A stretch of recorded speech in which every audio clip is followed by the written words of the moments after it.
सिलचर के भूतपूर्व विधायक दिलीप पाल तथा जाने माने समाजसेवी भाजपा दल के वरिष्ठ कार्यकर्ता तथा कई और संगठन कार्यकर्ताओं की मौजूदगी में फ्लाईओवर निर्माण को लेकर जिला उपायुक्त को स्मारक लिपि प्रदान किया गया।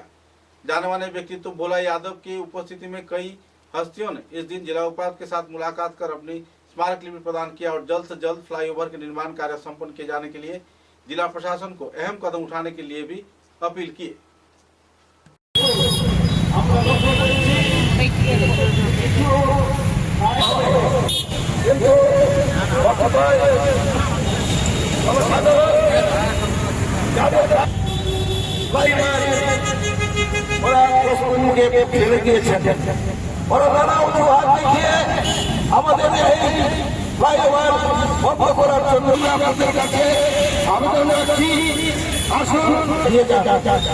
আমরা সেই মুখ্যমন্ত্রীর উদ্দেশ্যে পাঠাবো।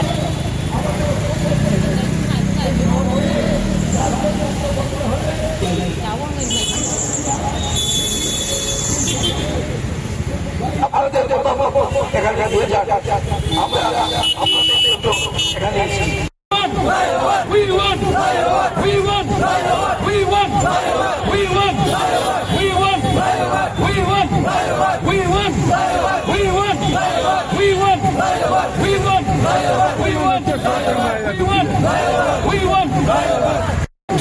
We want! We want! We want! We want! We want! We want!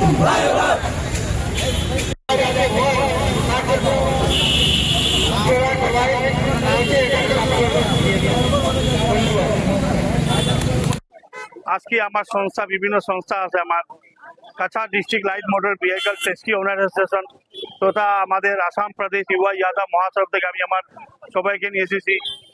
আমাদের দাবি হইল দীর্ঘদিনের দাবি, আমরা ক্যাপিটাল পয়েন্ট হইতে রায়ঘাটি পর্যন্ত আমরা করিডোর এলিভেটেড ফ্লাইওভার আমরা চাই।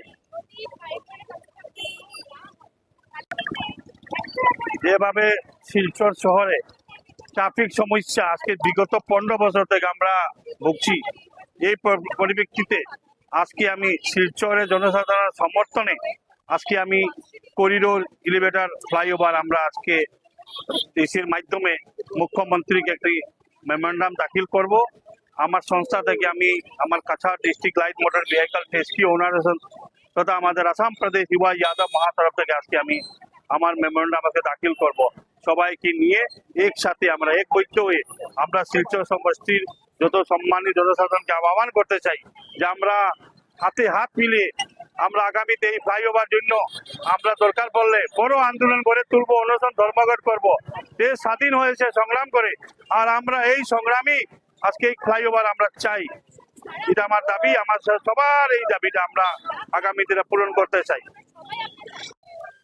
বাংলায় একটা কথা আছে, ভালো কাজে শতেক বাধা। ভালো কাজ করতে গেলে বাধা বিপত্তি আসবে এবং সেটাকে কাটিয়ে উঠতে হবে।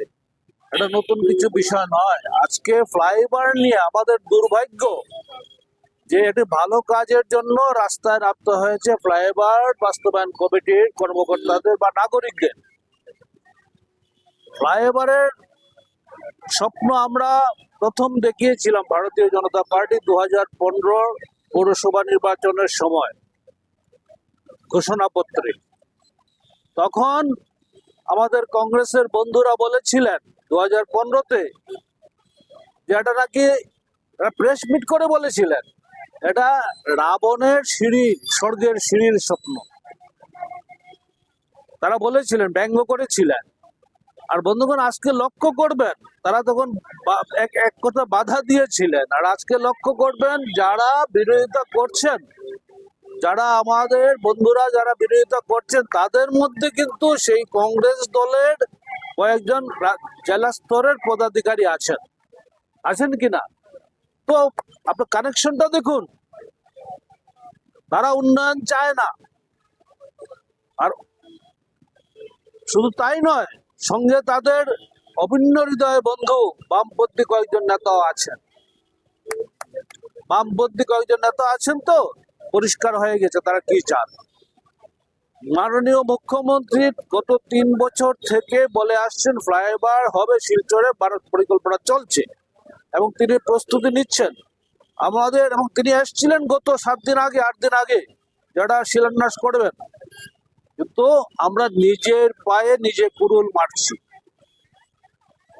বিখ্যাত সাহিত্যিক লেখক নীরদ শ্রী চৌধুরী বলেছিলেন, তার বিখ্যাত একটি উক্তি আছে, আত্মঘাতী বাঙালির উৎকৃষ্ট প্রমাণ হচ্ছে গিয়ে আজকের এই ঘটনাটা, ফ্লাইওভার নিয়ে যা হচ্ছে। মানে সমস্ত পৃথিবী জুড়ে রাস্তাঘাটের উন্নয়ন হচ্ছে, ফ্লাইওভার হচ্ছে, ভারতবর্ষে হাজার হাজার ফ্লাইওভার আছে, ইভেন গুয়াহাটিতে 25-25টি ফ্লাইওভার আছে, আরো 6টির কাজ চলছে। আর আমাদের শিলচর গুয়াহাটির পরেই আমরা গর্ব করে বলি যে শিলচর গুয়াহাটির পরেই নাকি দ্বিতীয় বৃহত্তম নগরী।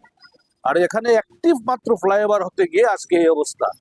যারা বিরোধিতা করছেন তাদের কাছে আমাদের করজোড়ে আবেদন, আমরা জানি ক্ষতি হবে, কিছু নিশ্চয়ই হবে, কারণ যে কোনো উন্নয়নমূলক কাজে রাস্তা হোক, সেতু হোক, ফ্লাইওভার, রেলওয়ে হোক, বিমানবন্দর হোক, ক্ষতি হবে। তো সেটাকে কিভাবে সরকার সুপ্রিম কোর্টের যে নির্দেশ মেনে এই ক্ষতিপূরণের ব্যবস্থা হবে, এছাড়াও মাননীয় মুখ্যমন্ত্রীর কাছে আমরা আবেদন করব যেন তিনি সহানুভূতি নিয়ে বিবেচনা করে তাদের যারা বেশি ক্ষতিগ্রস্ত হবেন তাদেরকে আর বেশি করে সরকারি সাহায্য কিভাবে পাওয়ানো যায় সে ব্যবস্থা করা। কিন্তু বিরোধিতা যারা করছেন তাদেরকে আরেকটি কথা বলতে চাই আমি একদম বিনম্রতার সঙ্গে, তারা আমাদের ভাই, আমাদের বন্ধু, আমাদের এই শহরের মানুষ। বিনম্রতার সঙ্গে বলতে চাই, আপনারা যে উন্নয়ন বিরোধী ভূমিকা নিয়েছেন, আপনারা কি মনে করেন যে আগামী 30-40 বছর পর এই শিলচর শহর বাসযোগ্য হবে? এখন যে পরিস্থিতি, যদি পরিকল্পনা মতো কাজ না হয়, ডেভেলপমেন্ট না হয়, রাস্তাঘাটের উন্নয়ন না হয়, তখন আপনাদের পরিবারের যারা বংশধররা থাকবেন তারাই কিন্তু আপনাদেরকে কাঠগড়ায় দাঁড় করাবেন, এই পাপের ভাগিদার হবেন না আপনারা। এটা অনুরোধ। তাই সবাইকে বলছি আপনারা আসুন, তাদেরকেও বলছি আপনারা আসুন, এসে এখানে এই মুখ্যমন্ত্রী বলে গিয়েছেন পরিষ্কার, আমরা চাইলে সেটা হবে। এখন এই পাপের ভাগিদার আপনারা হবেন না, আপনারা আসুন, সবাই মিলে আমরা উন্নয়নে ঝাঁপিয়ে পড়ি।